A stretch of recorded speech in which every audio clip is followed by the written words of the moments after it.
ماسی گل بانو۔ اس کے قدموں کی آواز بالکل غیر متوازن تھی، مگر اس عدم توازن میں بھی بڑا توازن تھا۔ آخر بے آہنگی کا تسلسل بھی تو ایک آہنگ رکھتا ہے، سو اس کے قدموں کی چاپ ہی سے سب سمجھ جاتے تھے کہ ماسی گل بانو آ رہی ہے۔ گل بانو ایک پاؤں سے ذرا لنگڑی تھی۔ وہ جب شمال کی جانب جا رہی ہوتی تو اس کے بائیں پاؤں کا رخ تو شمال ہی کی طرف ہوتا، مگر دائیں پاؤں کا پنجہ ٹھیک مشرق کی سمت رہتا تھا۔ یوں اس کے دونوں پاؤں زاویہ یہ قائمہ سا بنائے رکھتے تھے، اور سب زاویوں میں یہی ایک زاویہ ایسا ہے جس میں ایک توازن، ایک آہنگ، ایک راستی ہے۔ سو گل بانو کا لنگڑا پن گجی میں راستے کا ایک چلتا پھرتا ثبوت تھا۔ گل بانو جب چلتی تھی تو دائیں پاؤں کو اٹھاتی اور بائیں کو گھسیٹتی تھی۔ اس بے ربطی سے وہ ربط پیدا ہوتا تھا جس کی وجہ سے لوگ گل بانو کو دیکھے بغیر پہچان لیتے تھے۔ عورتیں اندر کوٹھے میں بیٹھی ہوتی اور صحن میں قدموں کی یہ منفرد چاپ سنائی دیتی تو کوئی پکارتی، ادھر آجا ماسی گل بانو، ہم سب یہاں اندر بیٹھے ہیں۔ اور ماسی کا یہ معمول سا تھا کہ وہ دہلیز پر نمودار ہو کر اپنی ٹیڑھی میڑھی لاٹھی کو دائیں سے بائیں ہاتھ میں منتقل کر کے دائیں ہاتھ کی انگشت شہادت سے اپنی ناک کو دہرا کرتے ہوئے کہتی، ہائے تو نے کیسے بھانپ لیا کہ میں آئی ہوں؟ سبھی بھانپ لیتے ہیں، سبھی سے پوچھتی ہوں، پر کوئی بتاتا نہیں۔ جانے میں تم لوگ کو اتنی موٹی موٹی دیواروں کے پار بھی کیسے نظر آ جاتی ہوں؟ بس ماسی، پتہ چل جاتا ہے، پتہ۔ پکارنے والی عورت کہتی، تم سے پہلے تمہاری خوشبو پہنچ جاتی ہے۔ اور گل بانو مسکرانے لگتی۔ آج تک گل بانو کو سچی بات بتانے کا حوصلہ کسی نے نہیں کیا تھا۔ دراصل اس سے سب ڈرتے تھے اور اس کے بارے میں عجیب عجیب باتیں مدتوں سے مشہور تھیں۔ ادھیڑ عمر کے کسان بتاتے رہے کہ انہوں نے ماسی گل بانو کو ہمیشہ اسی حالت میں دیکھا ہے کہ ہاتھ میں ٹیڑھی میڑھی لاٹھی ہے اور وہ ایک پاؤں کو اٹھاتی اور دوسرا گھسیٹتی دیواروں کے ساتھ ساتھ لگی چل رہی ہے۔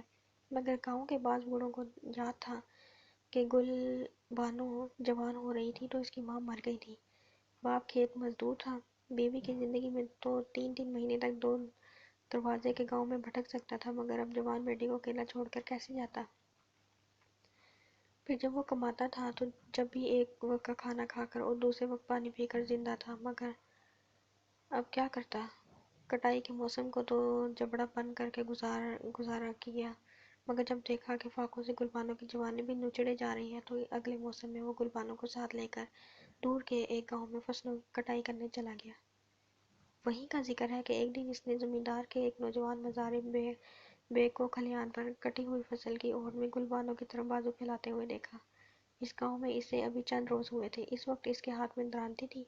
اس کی نوک بیگ کے پیٹ پر رکھ دی اور کہا کہ میں تیری انتڑیاں نکال کر تیری گردن میں ڈال دوں گا۔ پھر گل بانو نے باپ کے درانتی والے ہاتھ کو اپنے ہاتھ سے پکڑ لیا اور کہا، بابا، یہ تو مجھ سے کہہ رہا تھا کہ میں تجھ سے شادی کروں گا، اور میں کہہ رہی تھی کہ پھر مجھے پیار بھی شادی کے بعد کرنا، اس سے پہلے پیار کرو گے تو خدا خفا ہو جائے گا۔ تب باپ نے درانتی اپنے کندھے پر رکھ لی، گل بانو کو اپنے بازو میں سمیٹ لیا اور رونے لگا۔ پھر وہ بیگ سے بارات لانے کی بات پکی کر کے گاؤں واپس آ گیا۔ بارات سے 3 روز پہلے گل بانو کو مائیوں بٹھا دیا گیا اور اسے اتنی مہندی لگائی گئی کہ اس کی ہتھیلیاں سرخ، پھر گہری سرخ اور پھر سیاہ ہو گئی، اور 3 دن تک آس پاس کی گلیاں گل بانو کے گھر سے امڑتی ہوئی مہندی کی خوشبو سے مہکتی رہیں۔ پھر رات کو تاروں کے چھاؤں میں بارات کو پہنچنا تھا، اور دن کو لڑکیاں گل بانو کی ہتھیلیوں کو مہندی سے تھوپ رہی تھیں کہ دور سے ایک گاؤں ایک نائی آیا۔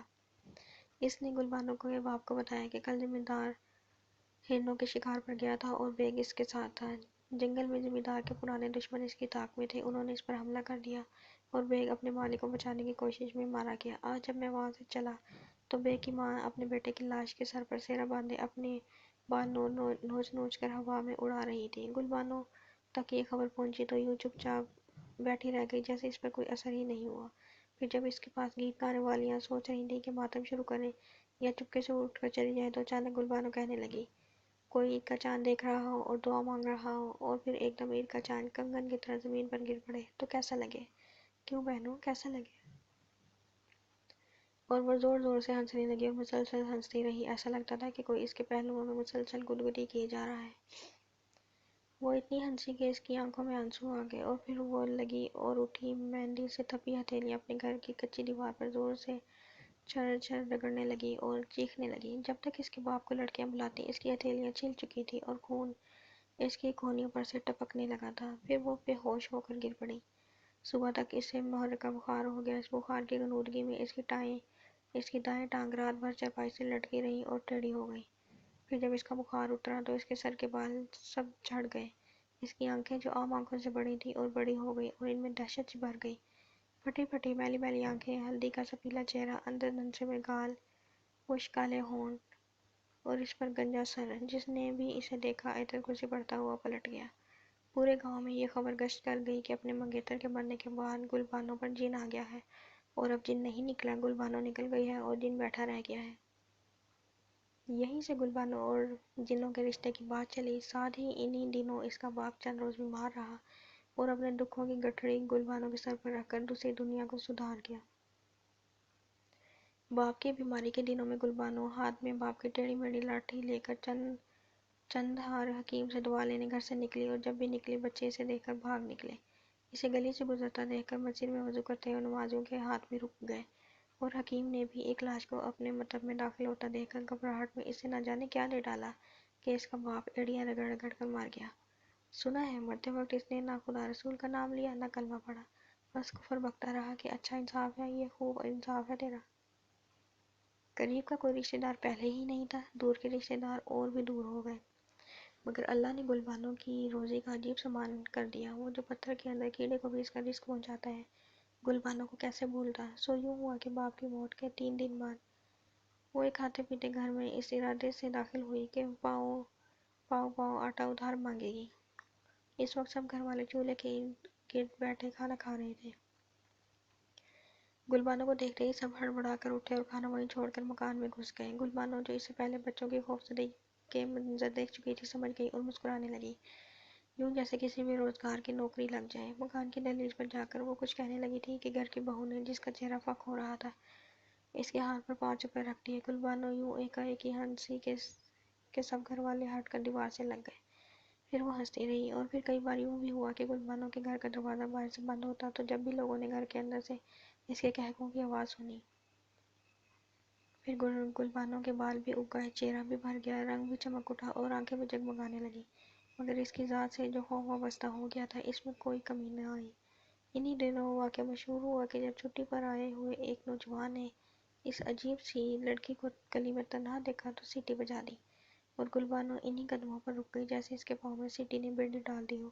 نوجوان نے سیٹی کا اتنا فوری اور شدید اثر پہلے کبھی نہیں دیکھا تھا، لبکا اور گل بانو کا بازو پکڑ کر اپنی طرف کھینچا، پھر چیخنے لگا کہ مجھے بچاؤ، میں جل رہا ہوں، اور اگر گل بانو اس کے منہ پر تھوک نہ دیتی تو راکھ کی مٹھی بن کر اڑ جاتا۔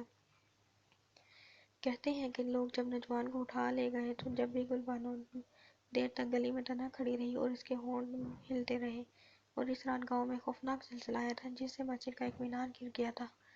چیختے چلاتے پرندے رات بھر اندھیرے میں اڑ رہے تھے اور مرغوں نے آدھی رات ہی کو بانگیں دے ڈالی تھی۔ گل بانو کی زندگی کے چند معمولات مقرر ہو گئے تھے۔ سورج نکلتے ہی وہ مسجد میں جا کر محراب کو چومتی اور مسجد کے صحن میں جھاڑو دے کر واپس آ جاتی، وہاں سے ہاتھ میں پرانا ٹھیکرا لے نکلتی اور جہانِ مراثی کے گھر آگ لینے پہنچ جاتی، اور دن ڈھلے وہ ایک گھڑا اٹھائے کنویں پر جاتی اور واپس آ کر آدھا پانی مسجد کے حوض میں انڈیل دیتی اور شام کی اذان سے پہلے ہی مسجد میں دیا جلانے آتی، پھر گھر چلی جاتی اور صبح تک نہ نکلتی۔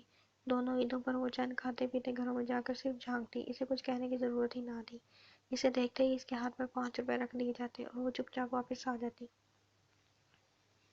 پھر ہر سال دونوں عیدوں کے چند دن بعد وہ اچانک غائب ہو جاتی، اور جب پلٹتی تو اس کے ہاتھ میں ایک پوٹلی سی ہوتی۔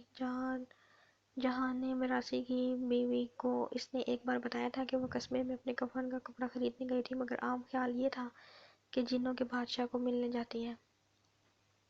کچھ لوگ کہتے تھے کہ گل بانو کے قبضے میں جنات ہیں، اور جو گھر اس کے مطالبات پورے نہیں کرتا اس کے خلاف وہ ان جنات کو بڑی بے رحمی سے استعمال کرتی ہے۔ مثلاً برسوں پہلے کی بات ہے، وہ ملک نورنگ خان کے ہاں بقرعید کی رقم لینے گئی تو ملک کا بی اے پاس بیٹا عید منانے آیا ہوا تھا، اس نے یوں ہی چھیڑنے کے لیے کہہ دیا کہ 2 مہینے کے اندر پہلی عید والے 5 روپے اڑا دینا تو بڑی فضول خرچی ہے، اور ایسی فضول خرچی تو صرف نئی نئی دلہنوں کو ہی زیب دیتی ہے۔ گل بانو نے یہ سنا تو ملک کے بیٹے کو عجیب عجیب نظروں سے گھورنے لگی، سارا گھر جمع ہو گیا اور نوجوان کو ڈانٹنے لگا کہ تم نے ماسی کو کیوں چھیڑا ہے۔ گل بانو کے ہاتھ پر 5 کی بجائے 10 روپے رکھے گئے، مگر اس نے 10 کا نوٹ آہستہ سے چلانے کی حد بندی پر رکھ دیا اور چپ چاپ چلے آئی۔ اور پھر ہوا یوں کہ آدھی رات کو یہ نوجوان پلنگ پر سے گر پڑا، مگر یوں گرا کہ وہ پہلے یوں ہی لمبا لمبا چھت تک ابھر گیا، پھر بجلی کسی تیزی کے ساتھ تڑ سے زمین پر گرا، چیخ ماری اور بے ہوش ہو گیا۔ ساتھ ہی یہ سلسلہ بھی شروع ہو گیا کہ ہر روز ملک نورنگ خان کی جوان بیٹی کی ایک ایک لٹ کٹ کر گود میں گراتی۔ راتوں کو چھت پر بھاگتے ہوئے بہت سے قدموں کی ادھر ادھر سے دھپ دھپ ہوتی رہتی، دیواروں پر سجی ہوئی تھالیاں کیلوں پر سے اتر کر کمرے میں اڑنے لگتی اور ڈھڑ ڈھڑ جلتا ہوا چولہا چراغ کی طرح ایک دم بجھ جاتا۔ بعض لوگوں کا خیال یہ بھی تھا کہ ماسی گل بانو خود ہی جن ہے، وہ گلی میں چلتے چلتے غائب ہو جاتی ہے، دروازے بند ہوتے ہیں مگر وہ صحنوں میں کھڑی دکھائی دے جاتی ہے۔ جب سارا گاؤں سو جاتا ہے تو ماسی گل بانو کے گھر میں سے برتنوں کے بجنے، باکسوں کے کھلنے اور بند ہونے، گھنگریوں کے جھنجھنانے اور کسی کے گانے کی آوازیں یوں آتی رہتی ہیں جیسے کوئی گہرے کنویں میں گا رہا ہو۔ اور پھر اگر ماسی گل بانو جن نہیں ہے تو وہ نوجوان جلنے کیوں لگا تھا جس نے ماسی کا بازو چھو لیا تھا اور جو اپنی موت تک سردیوں کے موسم میں بھی صرف ایک چادر میں سوتا تھا، اور وہ بھی صرف مچھروں سے بچنے کے لیے، ورنہ اس چادر میں بھی سے پسینے آتے رہتے تھے۔ ابھی پچھلے دنوں کی بات ہے، قادر موچی نے چمڑا کاٹتے ہوئے اپنا انگوٹھا بھی کاٹ لیا۔ سب لوگوں کی طرح خود قدرے کو بھی یقین تھا کہ وہ بچپن میں ہم جولیوں سے شرط بندھ کر شام کے بعد ماسی گل بانو کے گھر کے دروازے کو چھو آیا تھا، تو ماسی کی جنوں نے اب جا کر اس کا بدلہ لے لیا ہے۔ دن کے وقت اکا دکا لوگ گل بانو کے ہاں جانے کا حوصلہ کر لیتے تھے، اور جب بھی کوئی گیا یہی خبر لے کر آیا کہ ماسی مصلے پر بیٹھی تسبیح پر کچھ پڑھ رہی تھی اور رو رہی تھی۔ البتہ شام کی اذان کے بعد ماسی گل بانو کے گھر کے قریب سے گزرنا قبرستان میں سے گزرنے کے برابر ہولناک تھا۔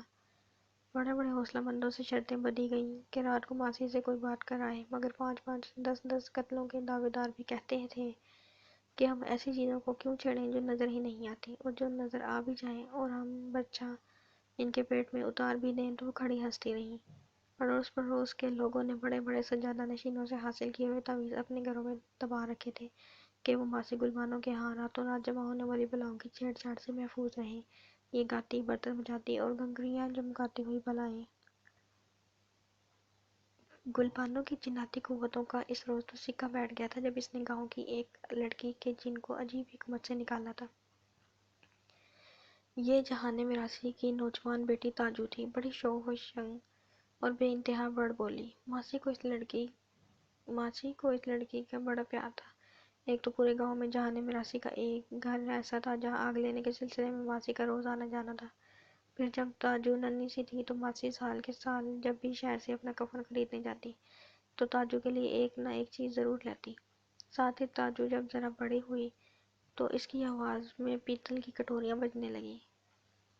کئی بار ایسا ہوا کہ ماسی نے گلی میں سے گزرتے ہوئے تاجو کا بازو پکڑا اور اسے اپنے گھر لے گئی۔ دروازہ بند کر دیا، تاجو کے سامنے گھڑا لا کر رکھ دیا، خود تالی بجانے بیٹھ گئی اور نمازوں کے وقفوں کو چھوڑ کر شام تک اس سے جہیز اور رخصتی کے گیت سنتی رہی اور ہنستے میں روتی رہی اور روتے میں ہنستی رہی۔ جب تاجو پر جن آئے تو لوگوں کو یقین ہو گیا کہ تاجو ان جنوں کو وہی ماسی گل بانو کے ہاں سے ساتھ لائی ہے۔ پھر جن اچھی آواز، اچھی صورت اور پھر بھرپور جوانی پر تو عاشق ہوتے ہی ہیں، اور تاجو میں یہ سب کچھ تھا، اور وہ جنات کے گڑھ میں بیٹھی ان تینوں صفات کا مظاہرہ بھی کرتی رہی تھی۔ اس پر ستم یہ کہ تاجو بلا کی ترار تھی اور جنات ترار لڑکیوں کی تو طاق میں رہتے ہیں۔ تاجو کی تراری کا یہ عالم تھا کہ ایک 12 لڑکیوں کے جھرمٹ میں پانی بھر کر آ رہی تھی۔ ملک نورنگ خان کی چوپال کے قریب سے گزری تو کسی بات پر اس طور سے ہنسی جیسے کانسی کی گاگر پتھروں پر لڑکتی جا رہی ہے۔ چوپال بھری ہوئی تھی۔ ملک نورنگ خان کو مراسی کی ایک بچی کی یہ بے باکی بری لگی۔ اس نے کڑک کر کہا، اے تاجو، لڑکی ہو کر مردوں کے سامنے مردوں کی طرح ہنستے ہوئے شرم نہیں آتی؟ اور تاجو نے عجیب طرح معافی مانگی۔ وہ بولی، ملک جی، سرداریاں قائم۔ میری کیا حیثیت کہ میں ہنسوں؟ پیر دستگیر کی قسم، میں جب بھی ہنستی ہوں تو میں نہیں ہنستی، میرے اندر کوئی چیز حرامزادی ہنستی ہے۔ اس پر ملک نورنگ خان نے پہلے تو حیران ہو کر ادھر ادھر لوگوں کی طرف دیکھا اور پھر بے اختیار ہنستے ہوئے کہا، بالکل بلے شاہ کی کافی کہہ گئی میراثی کو لونڈیا۔ سو ایسے طرح لڑکی جن پر ایک لڑکے پر جن نہ آتے تو اور کیا ہوتا؟ جو آئے اور اس زور سے آئے کہ باپ نے اسے چرپائی سے باندھ دیا، روتی پیٹتی بیوی کو اس کے پہرے پر بٹھا دیا اور خود پیروں فقیروں کے پاس بھاگا پھرا۔ کسی نے تاجو کی انگلیوں کے درمیان لکڑیاں رکھ کر اس کے ہاتھ کو دبایا، کسی نے نیلے کپڑے میں تعویذ لپیٹ کر اسے جلایا، اور اس کا دھواں تاجو کو ناک کے راستے پہ لایا۔ کسی نے تاجو کے گالوں پر اتنے تھپڑ مارے کہ اس کے مساموں میں سے خون پھٹ کر جم گیا، مگر تاجو کی زبان سے جن چلاتا رہا کہ میں نہیں نکلوں گا، میں تو تمہاری پیڑھیوں سے بھی نہیں نکلوں گا۔ پھر کسی نے جہانے کو مشورہ دیا کہ جس نے تاجو کو جنوں کے حوالے کیا ہے اس سے بھی بات کر دیکھو، ماسی گل بانو سے بھی اس کا ذکر کرو۔ جہانا فوراً ماسی کے پاس پہنچا، اسے اپنا دکھڑا سنایا اور منت کی کہ میرے ساتھ چل کر تاجو کے جن نکال دو۔ ماسی بولی، 6-7 سال پہلے تم نے اس کی منگنی کی تھی، اب تک شادی کیوں نہیں کی؟ جہانے نے جواب دیا، کیا کروں ماسی، لڑکے والوں نے تو 3-4 سال سے میرے گھر کی دہلیز گھسا ڈالی ہے، پر اس لڑکے کو اب تک کبڈی کا ڈھول بجانا نہیں آیا، وہ تو بس بوڑھے باپ کی کمائی سے ترے باندھتا ہے اور کان میں عطر کی پھریریاں رکھتا ہے، تاجو کو تو وہ بھوکا مار دے گا۔ ماسی نے کہا، کچھ بھی کرے تاجو کی فوراً شادی کر دو۔ جوانی کی انگیٹھی پر چپ چاپ اپنا جگر پھونکتے رہنا ہر کسی کا کام نہیں ہے، اور تمہاری تاجو تو بالکل چلکی ہوئی لڑکی ہے، اس کی شادی کر دو، دولہا آیا تو جن چلا جائے گا۔ اور بالکل ایسا ہی ہوا۔ جہانے کو لوگوں نے سمجھایا کہ ماسی جنات کی رگ رگ سے واقف ہے، اس کے کہے پر عمل کرو۔ اس نے دوسرے ہی دن شادی کی تاریخ مقرر کر دی، اور جب چارپائی پر جکڑی ہوئی تاجو کے ہاتھوں میں مہندی لگائی جانے لگی تو اس نے کلمہ شریف پڑھا اور ہوش میں آ گئی۔ جن نے دولہا کی آمد کا بھی انتظار نہ کیا، وہ مہندی کی خوشبو سے ہی بھاگ نکلا۔ بے انتہا خوف اور بے حساب دہشت کے اس ماحول میں گل بانو کی غیر متوازن چاپ کا توازن بچوں اور نمازیوں تک کو چونکا دیتا تھا۔ ماسی گل بانو گلی میں سے گزر رہی ہے، ماسی گل بانو گھر سے نکل رہی ہے، ماسی گل بانو گھر واپس جا رہی ہے، یہ سب کچھ برسوں سے ہو رہا تھا، مگر ہر روز یہ خوفناک خبر بن کر پورے گاؤں میں گونج جاتا تھا۔ پھر مدتوں بعد ایک قطعی مختلف خبر نے گاؤں کو چونکا دیا۔ سورج نیزہ سوا نیزہ بلند ہو گیا جب خبر اڑی کہ آج ماسی گل بانو مسجد کے محراب چومنے اور صحن میں جھاڑو دینے نہیں آئی تھی۔ مسجد کی پچھلی گلی میں ایک ہجوم سا لگ گیا تو جہان میراثی نے بتایا کہ آج وہ اس کے گھر میں آگ لینے بھی نہیں آئی، مگر ماسی کے پڑوسیوں نے گواہی دی کہ ہمیشہ کی طرح آج بھی رات کو گہرے کنویں میں سے کسی کے گانے کی آواز آتی رہی اور تھالیاں بجتی رہیں اور گھنگریاں چھٹکتی رہیں۔ پھر کسی نے آ کر یہ بھی بتایا کہ کل دن ڈھلے ماسی گل بانو مسجد کے حوض میں آدھا گھڑا اڈیل رہی تھی تو اس کے ہاتھ سے گھڑا گر کر ٹوٹ گیا تھا اور وہ ٹھیکریاں سمیٹتی جاتی تھی اور روتی جاتی تھی۔ پھر معلوم ہوا کہ جب شام کو وہ مسجد میں دیا جلانے آئی تو صحن سے باہر جوتا اتارتے ہوئے گر پڑی، مگر اٹھ کر اس نے دیا جلایا واپس چلی گئی، اور جب وہ واپس جا رہی تھی تو رو رہی تھی۔ طے پایا کہ دن کا وقت ہے، اس لیے تشویش کی کوئی بات نہیں ہے۔ سب لوگ اکٹھا ماسی گل بانو کے ہاں چلیں کہ خیریت تو ہے، آخر وہ آج گھر سے کیوں نہیں نکلی۔ اس وقت جھکڑ چل رہا تھا، گلیوں میں مٹی اڑ رہی تھی اور تنکے ننھے بگولوں میں چکرا رہے تھے۔ ہجوم مسجد کی گلی میں سے گزرا تو تیز جھکڑ نے مسجد کی بیری پر سے زد پٹوں کا ایک ڈھیر اتار کر ہجوم پر بکھیر دیا۔ عورتیں چھتوں پر چڑھ گئیں اور بچے ہجوم کے ساتھ ساتھ دوڑنے لگے۔ بالکل بارات کا سا منظر تھا، صرف ڈھول اور شہنائی کی کمی تھی۔ بس ہجوم کے قدموں کی خشخش تھی یا تیز ہوا کے جھگڑے تھے جو وقفے وقفے کے بعد چلتے تھے، اور ان کے گزرنے کے بعد صحنوں میں اگی ہوئی بیریوں اور بقائنوں کی شاخیں یوں بے حس ہو جاتی تھیں جیسے مدتوں سے ہوا کے جھونکے کے لیے ترس رہی ہیں۔ ماسی گل بانو کے دروازے تک تو سب پہنچ گئے، مگر دستک دینے کا حوصلہ کسی میں نہ تھا۔ ماسی گل بانو، کسی نے پکارا، اور جکڑ جیسے موٹیاں بھینچ کر اور دانت پیس کر چلا۔ اسی کے گھر کا دروازہ یوں بجا جیسے اس پر اندر سے یکدم بہت سے ہاتھ پڑے ہیں۔ تیز ہوا دروازے کی جھریوں میں بہت سی تلواریں بن کر نکل گئیں۔ جکڑ کے اس ریلے کے نکل جانے کے بعد ہجوم پر جیسے سکتہ طاری ہو گیا۔ پھر جہان میراثی نے ہمت کی، وہ آگے بڑھا اور اس نے کباڑ کوب ڈالے۔ جب وہ پیچھے ہٹا تو اس کے چہرے پر پسینہ تھا اور اس کے ناخن درد ہو رہے تھے۔ پھر ہجوم کو چیرتی ہوئی تاجو آئی اور ماسی کے دروازے کی ایک جھری میں سے جھانک کر بولی، ماسی کے کوٹھے کا دروازہ تو کھلا ہے۔ ماسی گل بانو، پورا ہجوم چلایا مگر کوئی جواب نہ آیا۔ اب کہ جکڑ بھی نہ چلا کہ سناٹا ذرا سا ٹوٹتا، صرف ایک ٹیڑھا میڑھا جھونکا بے دلی سے چلا اور یوں آواز آئی جیسے ایک پاؤں کو گھسیٹتی ہوئی ماسی گل بانو آ رہی ہے۔ بہت سے لوگوں نے ایک ساتھ کباڑوں کی جھڑیوں میں سے جھانکا اور سب کے سب ایک ساتھ جیسے سامنے سے دھکا کھا کر پیچھے کھڑے ہوئے لوگوں پر جا گرے۔ ماسی گل بانو آ رہی ہے، سب نے کہا۔ اب کہ تاجو دروازے سے سمٹ گئی اور باپ نے اسے وہاں سے کھینچ کر ہٹایا تو اس کی ایسی حالت ہو چکی تھی جیسے جن آنے سے پہلے اس پر طاری ہوا کرتی تھی۔ پھر دروازے پر کچھ ایسی آواز آئی جیسے اندھیرے میں کوئی اس کی زنجیر تک پہنچانے کی کوشش کر رہا ہے۔ اچانک زنجیر کھلی، ساتھ ہی دروازہ کھلا۔ مہندی کی خوشبو کا یا کریلا سا عمدہ سامنے کوئی کھڑا تھا، مگر کیا یہ ماسی گل بانو ہی تھی؟ اس نے سرخ ریشم کا لباس پہن رکھا تھا، اس کے گلے میں اور کانوں میں اور ماتھے پر وہ زیور جگمگا رہے تھے جو آج کل بازاروں کی پٹڑیوں پر بہت عام ملتے ہیں۔ اس کے بازو کونیوں تک چوڑیوں سے لیے ہوئے تھے اور اس کے ہاتھ مہندی سے گلنار ہو رہے تھے۔ ماسی گل بانو بالکل دلہن بنی کھڑی تھی۔ تمہیں تو شام کے بعد تاروں کی چھاؤں میں آنا چاہیے تھا، ماسی گل بانو عجیب سی آواز سے بولی۔ یہ ماسی گل بانو کو اپنی آواز نہیں تھی، یہ اس کے اندر سے کوئی بدل رہا تھا، اور وہ گاؤں کے اس ہجوم سے مخاطب نہیں تھی، وہ برات سے مخاطب تھی۔ ماسی، تاجو نے ہمت کی اور ایک قدم آگے بڑھایا۔ ماسی گل بانو کی نظریں تاجو پر گڑ گئیں۔ اس نے تاجو کو پہچان لیا تھا، ساتھ ہی اس کی آنکھوں میں کچھ ایسی لوٹ سی پھیل گئی جیسے وہ سمجھ گئی کہ اس کے دروازے پر برات نہیں آئی ہے۔ پھر اس کے ہاتھ سے لاٹھی چھوٹ گئی۔ اس نے دروازے کو اپنے ہاتھوں کی ہڈیوں سے جکڑنے کی کوشش کی مگر دروازے پر ڈھیر ہو گئی۔ ہجوم کی دہشت ایک دم ختم ہو گئی۔ لوگ بڑھے اور ماسی گل بانو کو اٹھا کر اندر لے گئے۔ پورا کوٹھا مہندی کی خوشبو سے بھرا ہوا تھا۔ چارپائی پر صاف ستھرا گیس بچھا تھا، چار طرف رنگ رنگ کے کپڑے اور برتن پیڑھیوں اور کھٹولوں پر دلہن کے جہیز کی طرح سجے ہوئے تھے۔ ایک طرف آئینے کے پاس کنگھی رکھی تھی جس میں سفید بالوں کا ایک گوالہ سا اٹکا ہوا تھا۔ ماسی کو صاف ستھرے خیز پر لٹا دیا گیا اور اسے اسی کے ریشمی دوپٹے سے ڈھانک دیا گیا۔ تب پیتل کی کٹوریاں سی بجنے لگیں۔ زار زار روتی ہوئی تاجو دلہن کی رخصتی کے گیت گانے لگی اور ہجوم جنوں کی طرح چیخ چیخ کر رونے لگا۔